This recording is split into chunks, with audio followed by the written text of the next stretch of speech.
Namaskar, this is Meeti from Rebel News India. As we know, every year 12 Jan is celebrated as a Youth Day because it is the date of birth of Swami Vivekananda. So now I am going to ask some question on the occasion of this day. So let's see what is their opinion on it.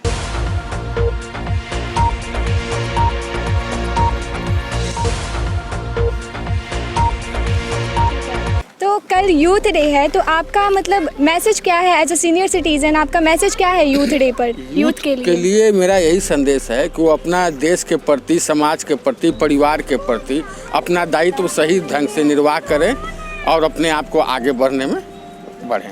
Okay, सो हमारा जो देश है भारत, वहाँ पे अधिकतर देखा जाता है कि लोग 25-26 के बाद से वो लोग अर्न करना स्टार्ट करते हैं और अदर फॉरेन कंट्री में जो युवा हैं 18 के बाद से ही अर्न करने लगते हैं। तो इस चीज़ को किस नज़र से देखते हैं आप?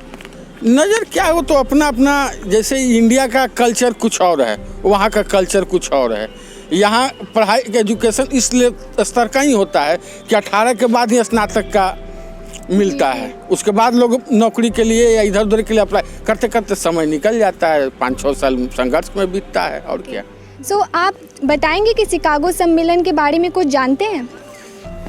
हाँ, शिकागो सम्मेलन में स्वामी विवेकानंद जब शिकागो में गए हुए थे तो जनरली लोग लेडीज़ एंड जेंटलमैन बोल के स्टार्ट करते हैं स्पीच अपना, और इन्होंने स्टार्ट करा था बोल के ब्रदर्स एंड सिस्टर्स। तो वो जो एक मतलब अपने पूरे वर्ल्ड को अपना एज ए फैमिली वो कंसिडर करते थे, तो इसलिए उनको अपलॉड वहाँ पे बहुत काफ़ी मिला था और वहाँ से उनकी जर्नी स्टार्ट हुई। सो हमारे देश में युवा का जो परसेंटेज है बहुत ज़्यादा है, फिर भी हमारा देश जो है डेवलप नहीं है। तो इसका क्या रीज़न है, आप बताएंगे कुछ? बेसिकली इसका मेन रीज़न हमारा पुअर लीडरशिप है पिछले 70 ईयर्स में।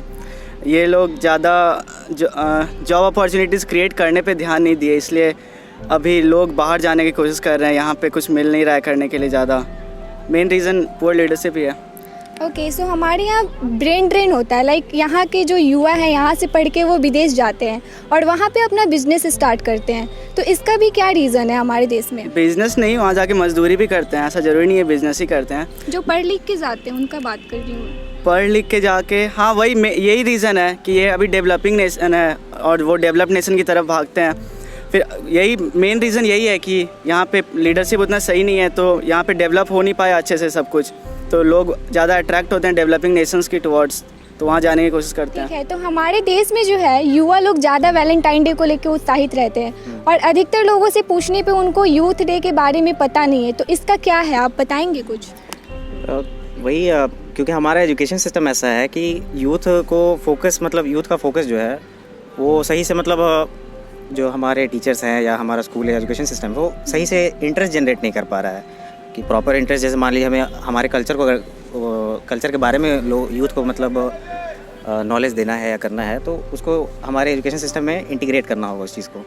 तो वो गवर्नमेंट की ड्यूटी है या हमारे टीचर्स की ड्यूटी है या हमारे एजुकेशन सिस्टम की ड्यूटी है, तो वो सही तरीके से नहीं कर पा रहे हैं। तो इस वजह से, और बाकी जो है एजुकेशन इंटरेस्टिंग ना होने की वजह से यूथ के पास टाइम बहुत फ्री है, तो इस वजह से उनका ध्यान वैलेंटाइन पे ज़्यादा है।